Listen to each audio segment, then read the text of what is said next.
All right, y'all. What's going on? It looks like we got another video to react to. I came across Willie D video, and you guys know Willie D always got some good stuff for us to talk about and spread through. And this white woman from Mississippi, she is telling us some stuff about Nolan Wells that everybody need to listen to. And you know it's something when white women from Mississippi start to talking, right? Right. So I think that we should listen and see what Willie D has in store and what he want us to listen to. So I want us to react to this, okay? I'm going to put her on here so we can see what's really going on. All right? Let me know if y'all can hear it. And on the 4th of July, my son's best friend came with us to my family's get together. And their friend is black, and he was the only black person. The son's friend was obviously going to be protected with us, as are all of our black friends, because I'm very aware of how racist people can be in Mississippi. And I even told my kids before we left. You heard that? She knows that her own people has a disdain. They've been having a disdain for black people, and it ain't nothing new. So I'm glad that she has acknowledged it. I think the worst thing you can do is say that racism don't exist. You know, that's a slap in the face. That's being dishonest. And that is allowing racism to run rapid because you're saying it doesn't exist. That's erasure, you know? That's how you get away with racism, by being racist and saying it doesn't exist. That's how you get away with it. Yeah, I'm racist, but it doesn't exist. So you can't put that on me because it doesn't exist. Nobody's racist. Bullshit. Go ahead, girl. My family's 4th of July thing, that if anyone said anything racist, that they knew that their mama was going to speak up, say something, because I don't care who you are. I don't care if you're my own family. I'm going to call you out on your racist BS, and that we would immediately leave, because I'm not going to tolerate that ever. So my kids know that about me, but I also want to make sure that they know that we have to speak out no matter who it is. I don't care if it's family. People come out and are saying, you need to warn your kids about being the only black person amongst a group of white people, especially in certain places around here. Very much so. I agree with it. I'm always telling my kids, if you are with your friends who aren't white and you're around any certain area and someone comes out saying racist stuff, you have to be the one that speaks up. You have to intervene. When my kids were little and they would go play basketball at another guy's house, his neighbor always hung a Confederate flag. And I would tell my boys, if y'all are set on playing basketball there at your friends, please know if that man ever comes outside of that house, you have to be the one to speak to him.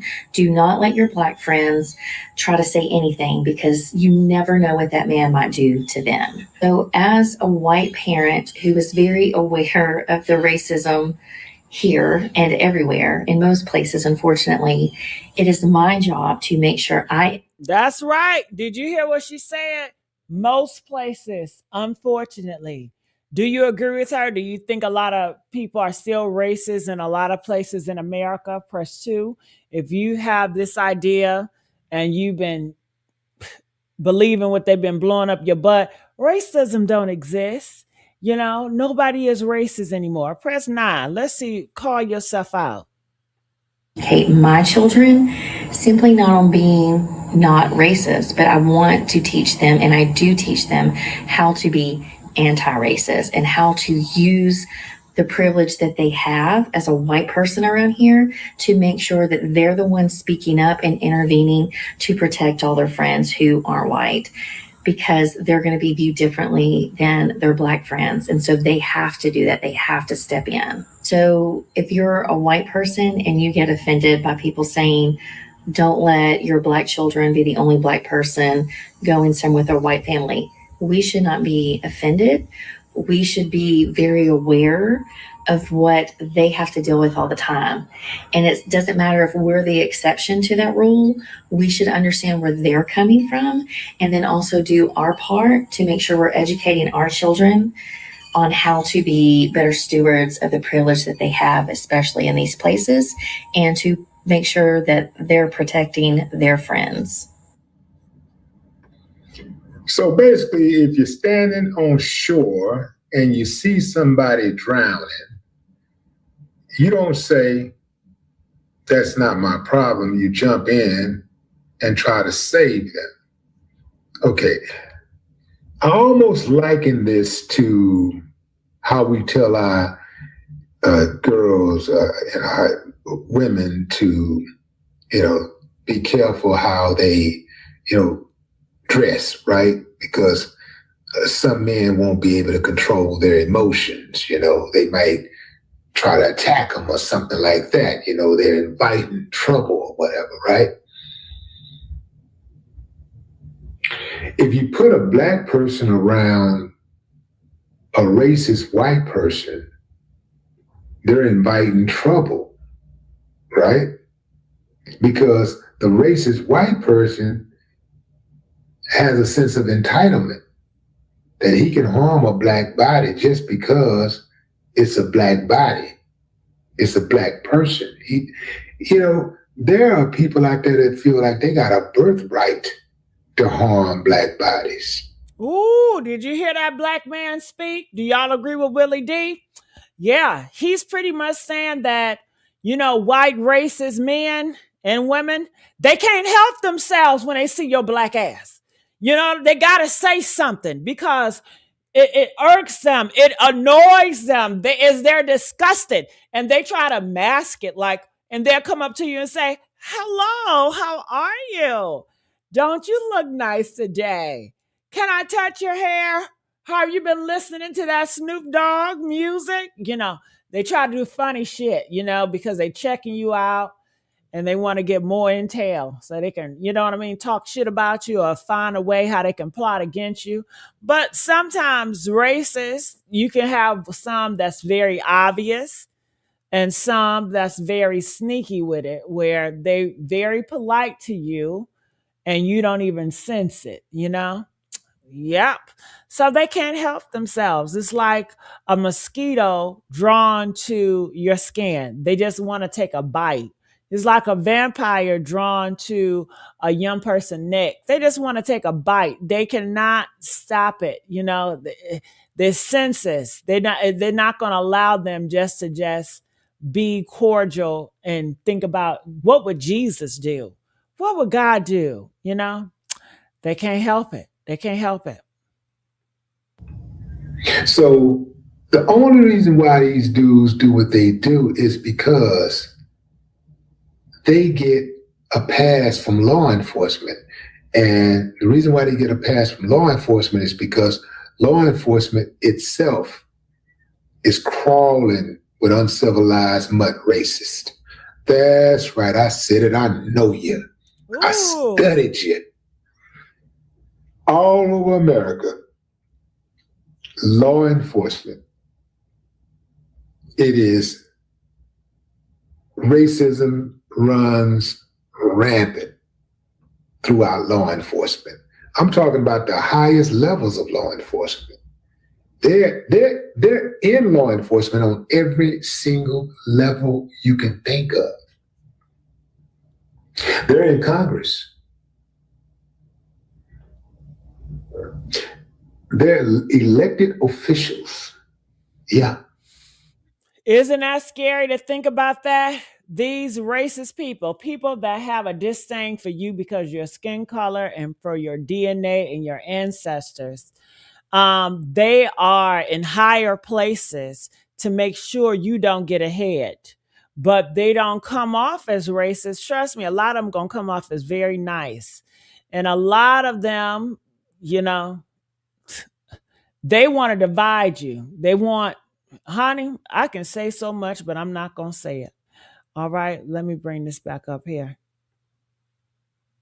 They're governors, they're senators, they're congressmen, they're congresswomen, they're city council members, they're on the school board, they're in the hospitals, they're doctors, they're nurses. They're in the convalescent homes. They're in the youth facilities. They're in the prisons. They work in the transportation industry. They work for the county. They work for the city. Pretty much they everywhere, honey. So, ooh, how does that make you guys feel to know that people that dislike you and have a disdain for you, they're everywhere in higher places of authority? Man, that's devastating to hear. It really is. They're in every major institution and industry, and every minor institution and industry. And the racist, the worst of them all, are usually at the very top. Yes. So that's why it continues, because they haven't. And right now, the racists, they want to groom their young white boys. They want them to, keep on their rituals. And they do have rituals. Anything to punish those who practice that type of behavior. They haven't done anything to punish the ones from the past. So the ones. That's right. I think they should punish. I think it should be against the law to be racist. Press 2 if you think it should be against the law to be racist. I think it should be a harsh punishment. If you caught being racist, saying racist stuff, I think that you should face a lot of time in prison. I would love that law to be effect. Do you guys agree with me? Yeah, I want laws on the book that makes it illegal to be racist. You can't say shit racist. You can't do shit racist. We need to be protected. I want laws on the books that makes racism a crime. Racism is a sin. Racism is an abomination. You is not getting to heaven if you are racist. Put that on the billboard. Why don't the church ever talk about racism? Huh? I want the church, the Christianity, I want y'all to talk about racism in the pulpit. That's what I want y'all to do. That are in the present, they continue the same behavior. If you want to stop it, you got to punish them.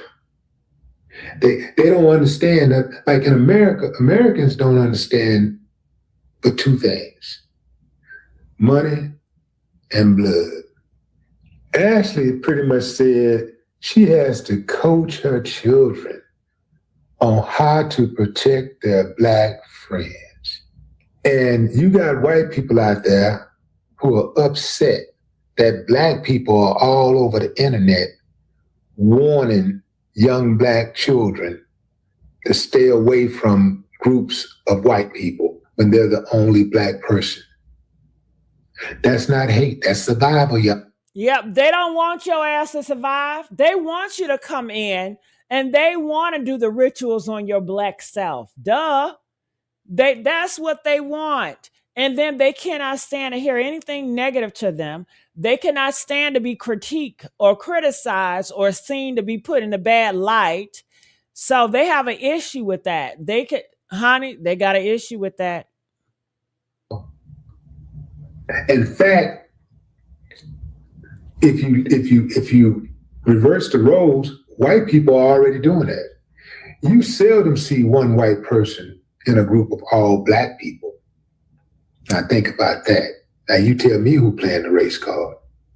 Because usually when you got Black and white friends, or even Black and white people that's in a relationship, in an intimate relationship, the Black person usually conforms to white society. They usually hang out with the white crowd. They usually, if they got a significant other, they hang around that significant other's friend group, which is typically white. They hang around whites. They go into white spaces. You very seldom see a Black and white couple and the white person is spending more time in black spaces. You very seldom see that. Very seldom see that. I wonder why. Everybody got to ask themselves. Anybody that's living that life, you got to ask yourself, why are you always in the white spaces? Why aren't your white friends ever in the black spaces? But we're the ones, we're playing the race card. Now, when we talk about this race thing, we're talking about survival, man. This ain't got nothing to do with getting in our feelings and all that kind of stuff. This ain't got nothing to do with racism. If you want white people, if y'all want us to come around, make racism racist.